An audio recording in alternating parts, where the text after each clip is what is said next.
Hey there! Welcome to my channel. In this lesson, we're going to learn what is an orchestra versus a symphony. We'll look at the definition, the history, the different instruments in the orchestra, and some of the most famous symphonies ever written. So if you've ever wondered what is an orchestra versus a symphony, or just want to know more about classical music in general, then stick around. First up, let's look at the definition of orchestra. The word orchestra comes from the Greek word orcheia, which means a place for dancing. This makes sense because the orchestra is usually located on a raised platform called a stage, kind of like a dance floor, where the musicians can be seen by the audience below. Orchestra is a large ensemble of musicians who play a wide variety of instruments. There are two types of instruments that make up an orchestra: string and wind. The string section includes violins, violas, cellos, and double basses.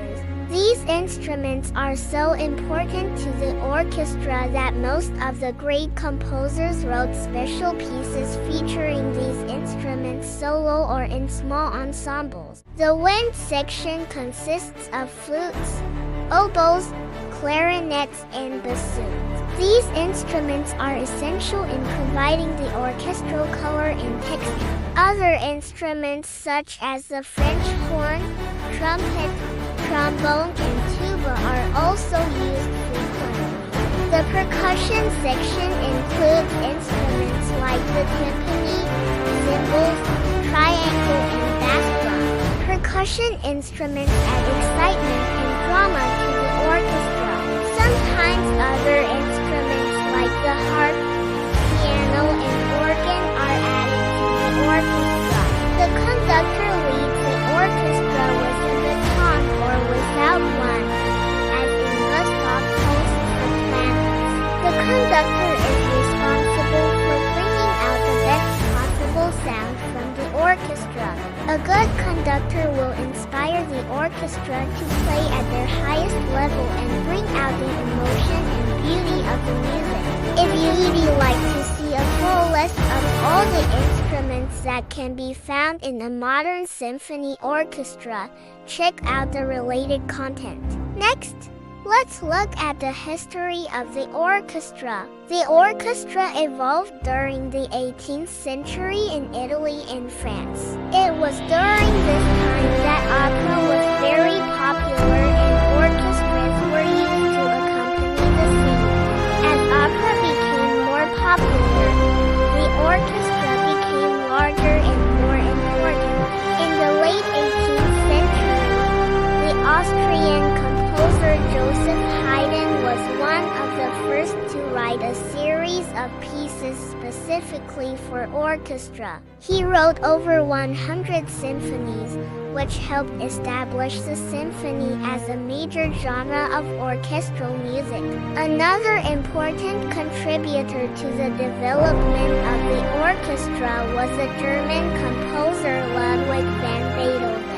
His Ninth Symphony is one of the most famous works of the classical era and helped push the boundaries of the orchestra. He expanded the size of the orchestra and experimented with new sounds and textures. With the Romantic era, which began in the early 19th century, the orchestra became even larger and more colorful. Composers like Hector Berlioz, Johannes Brahms, Antonin Dvorak, and Gustav Holst made full use of the orchestra's potential. Some of the greatest composers of all time have written music for the orchestra, including Maurice Ravel, Sergei Prokofiev, Leonard Bernstein, and John Williams. The orchestra continues to evolve and change as new music is written for it. The 20th and 21st century brought new challenges and opportunities to the orchestra. Many composers have experimented with new sounds and techniques, and some have even written pieces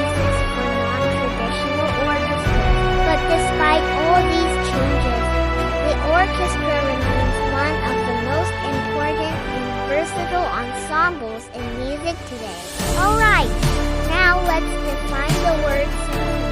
A symphony is a long work of music for orchestra written in sonata form. Sonata form is a musical structure that has 6 main parts: the exposition, development, and recapitulation. The exposition is the first section of the piece where the main themes are introduced. The development section comes next where the themes are explored and varied. And finally, there is a recapitulation section where the main themes return. Symphonies are usually divided into 4 movements, although some have only 1 movement. Each movement has its own signature and tempo. The first movement is usually fast and in sonata form. The second movement is usually slow and lyrical. The third movement is often a scared solo, but is a lively and sometimes humorous. And the fourth movement, in present, is usually fast and in sonata form, like the first. Some famous examples of symphonies include Beethoven's Fifth Symphony in C minor, Mozart's Sixth Symphony, nicknamed the Little Organ, and Tchaikovsky's Symphony No. 6, known as Pathetique. Now that we've defined the term symphony, let's look at the difference between an orchestra and a symphony. To summarize, an orchestra is a group of musicians, whereas a symphony is a piece of music they play. Think of it this way: an orchestra is a group of musicians who perform the symphony. The orchestra is made up of string, woodwind, brass, and percussion instruments. The symphony is a piece of music written for orchestra. It is typically divided into 4 movements and follows sonata form. So an orchestra is a group that plays the music, while a symphony is the music itself. Now that you know the difference between an orchestra and a symphony, let's look at some famous examples of each. Let's start with Beethoven's Fifth Symphony. This symphony is one of the most famous and influential works of the classical era. It is known for its dramatic opening motif, which has become one of the most recognizable themes in Western music. The Fifth Symphony was completed in 1808 and was dedicated to the Austrian Countess Josephine von Brest. The symphony is in B-flat major and is scored for a standard symphony orchestra. It is divided into 4 movements. The first movement is the sonata form and is marked allegro con riot. The second movement is a theme and variation and is marked andante con moto. The third movement is a scherzo and trio and is marked presto. The fourth movement is a sonata form and is marked allegro ma non troppo. Beethoven's Fifth Symphony is one of the most popular and frequently performed symphonies of all time. It has been recorded by countless artists and has been featured in numerous film and television shows. Next, let's look at Mozart's Sixth Symphony, nicknamed the Little Organ.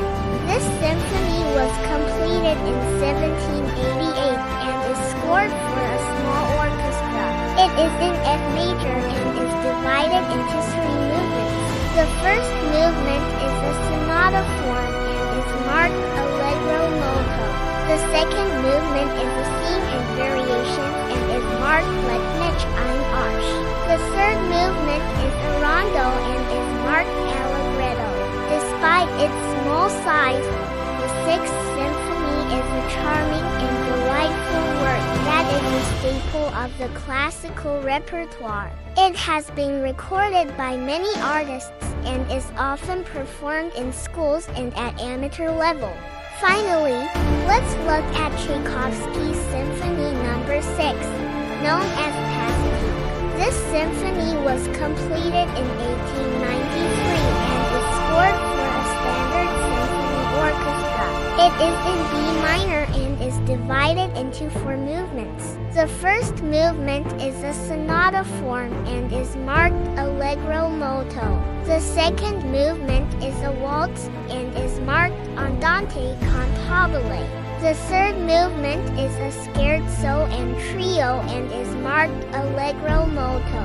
The fourth movement is a sonata form and is marked largo. Pathetique is one of Tchaikovsky's most popular and emotionally intense symphonies. It is known for its beautiful melodies and powerful orchestration. The symphony is dedicated to the memory of the composer's deceased brother Modest.